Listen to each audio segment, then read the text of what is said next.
घडीची एक सर्वात महत्त्वाची बातमी समोर येते। राज ठाकरे आणि आशिष शेलार हे भेटले आहेत। दोघांमध्ये 1 तास चर्चा झाली।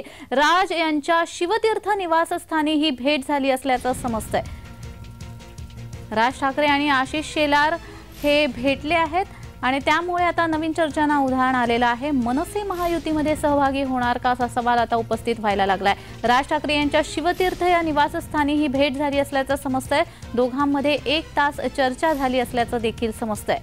राज ठाकरे आणि आशिष शेलार हे एकमेकांना भेटले। या दोघांमध्ये 1 तास चर्चा झाली। राज यांच्या शिवतीर्थ या निवासस्थानी ही भेट झाली आहे। ही भेट नेमकी कशासाठी झाली हे मात्र अजून कोड्यातच आहे। मनसे महायुतीमध्ये सहभागी होणार का असा सवाल यानंतर आता उपस्थित होऊ लागलेला आहे। तर या संदर्भात अधिक माहिती देण्यासाठी आमचे प्रतिनिधी शुभम उमाळे हे आपल्याशी फोनद्वारे जोडले गेलेले आहेत। शुभम, खूप महत्त्वाची बातमी समोर येते। मनसे अध्यक्ष राज ठाकरे आणि आशिष शेलार यांची भेट झाली आहे। ही भेट नेमकी कोणत्या कारणासाठी झाली आहे याबद्दल काही माहिती मिळाली का? अगदी बरोबर जाणीव बघायला गेलं तर आशिष शेलार आणि राज ठाकरे यांच्यामध्ये जी आहे भेट झाल्याची माहिती मिळत आहे आणि कुठेतरी महाराष्ट्र नवनिर्माण सेना आणि सोबतच भारतीय जनता पक्ष एकजूट येतात का येणाऱ्या इलेक्शनच्या काळामध्ये हे पाहणं अत्यंत महत्त्वाचं आहे। आणि मनसे मग महायुतीचा घटक बनणार का आणि किती सीटचं वाटप होणार यावर सगळ्या पुढच्या जरी चर्चा असल्यास तरी सर्वात आजची महत्त्वाची मोठी राजकीय बातमी की आशिष शेलार म्हणजे जे भारतीय जनता पक्षाचे आमदार आहेत आणि सोबतच मुंबईचे अध्यक्ष देखील आहेत, त्यांनी राज ठाकरे यांची भेट घेतली आहे। दोघांमध्ये 1 तास चर्चा झाल्याची माहिती आहे ती समोर येत आहे।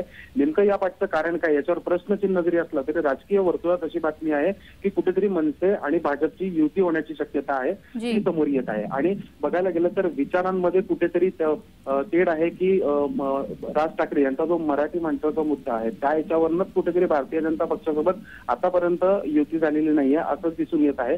पण त्याच्यावर काही तोडगा निघतो का हे पाहणं अत्यंत महत्त्वाचं असणार आहे। जाणीव जर मात्र ह्या ज्या चर्चा उठतायत की मनसे महायुतीमध्ये जाण्याची शक्यता आहे, सहभागी होणार का असा सवाल जो उपस्थित होतोय, जर मनसे महायुतीमध्ये सहभागी होतीये तर याचे काय परिणाम आपल्याला दिसू शकतात?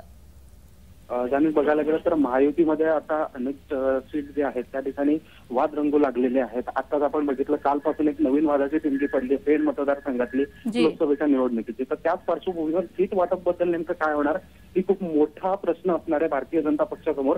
आणखी सर्व पक्ष जे आहेत राष्ट्रवादी काँग्रेस पार्टी, अजित पवार गट, शिवसेना, एकनाथ शिंदे गट हे जे आहेत भारतीय जनता पक्षाच्या अध्यक्षतेखाली जे आहे त्यांच्या याच्यात आहेत युतीमध्ये सामील आणि त्यामध्ये राज ठाकरे सुद्धा सामील होत आहेत। तर नेमकं सीट आणि जागा वाटप कशी होणार याबद्दलचा एक खूप मोठा प्रश्न आहे आणि मनसेला कुठे ना कुठे याचा 100% फायदा होणार आणि या फायद्याच्या दूरदृष्टीने राज ठाकरे जे आहेत आज आशिष शेलार यांना भेटू शकलेले आहेत असं एक समोर येत आहे। जी शुभम, मात्र आतापर्यंत आपण जर पाहत राहिलो तर राज ठाकरे यांनी वेळोवेळी बोलत असताना पंतप्रधान नरेंद्र मोदी यांच्यावर आणि अर्थात भाजपाच्या एकंदर कामाबद्दल बऱ्याच वेळा टीका केलेली आपल्याला पाहायला मिळते। तर आता जर मनसे महायुतीमध्ये सहभागी होणार असेल तर या संदर्भात तुम्ही काय सांगाल?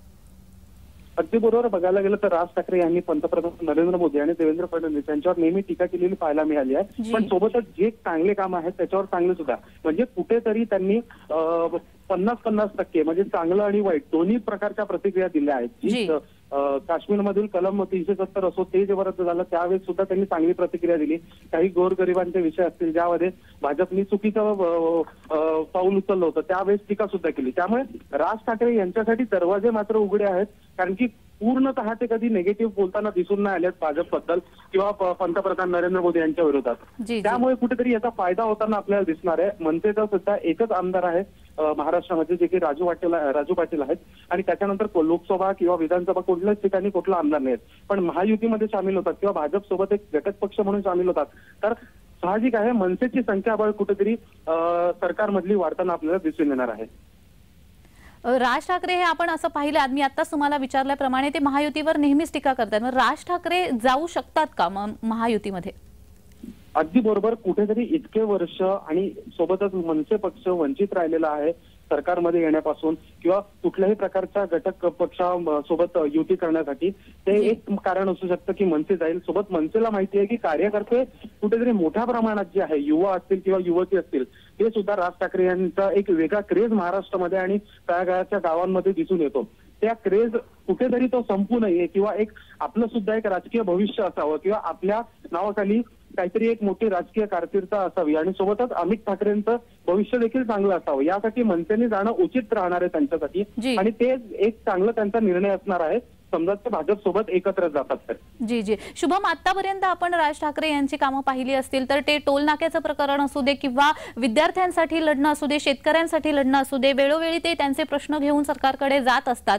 या सगळ्या कारणामुळे राज ठाकरे जर युतीमध्ये गेले तर कुठेतरी सामान्य नागरिकाला ते त्यांच्या हक्कासाठी जर राज ठाकरे लढत असतील तर त्याचा फायदा होऊ शकतो का? अर्थातच त्याचा फायदा दिसून येणार. सर्वसामान्य जे नागरिक आहेत ते खरंच सर्वसामान्य नागरिक आहेत ज्यांना राजकारणाशी संबंध नाही आणि सरकारकडनं कुठलं तरी अपेक्षा असते आणि ती अपेक्षा भंग होताना कधी कधी दिसून येत असते काही मुद्द्यांमध्ये आपली. जसं की आपण बघू शकतो यावर्षी ओला दुष्काळ देखील झाला, सुका दुष्काळ देखील झालेला आपल्याला पाहायला मिळाला, पण सरकारकडनं काही दिलासा नाही मिळाला. तर अशा गोष्टींमध्ये राज ठाकरे किंवा त्यांचा पक्ष पुढाकार घेईल आणि कुठेतरी युती असली किंवा आघाडी असली तर त्यामध्ये एक पाऊल पुढे टाकायचं असतं आणि एक पाऊल कुठेतरी मागे सुद्धा घ्यायचं असतं. आणि तो मनसे पक्ष किंवा राज ठाकरे त्या स्वभावाचे आहेत की कुठल्या याच्यामध्ये किती तीव्रता घेतली पाहिजे आणि कुठल्या याच्यात नम्रता घेतली पाहिजे. तुम्ही टोलचा तसा मुद्दा उपस्थित केला, त्याबद्दल सुद्धा काही वेगळा निर्णय राज ठाकरे आल्यानंतर येतात का समोर हे पाहावं लागणार आहे. मग ते मराठी माणसासाठी असो की स्थानिक लोकांसाठी असो, की स्थानिक लोकांसाठी जरी टोल माफी असावी त्या तालुकापुरती किंवा त्या जिल्ह्यापुरती अशा बद्दलचे काही निर्णय येणार का? खूप ऐतिहासिक क्षण असेल त्या दिवशी जेव्हा मनसेची कुठे युती झालेली असेल आणि मनसेचं भविष्य जे आहे राजकारणामध्ये कुठेतरी उज्ज्वल होताना आपल्याला पाहायला दिसून येणार मतदान. जी जी शुभम, तुम्ही आमच्याशी असेच जोडलेले राहा. आपल्या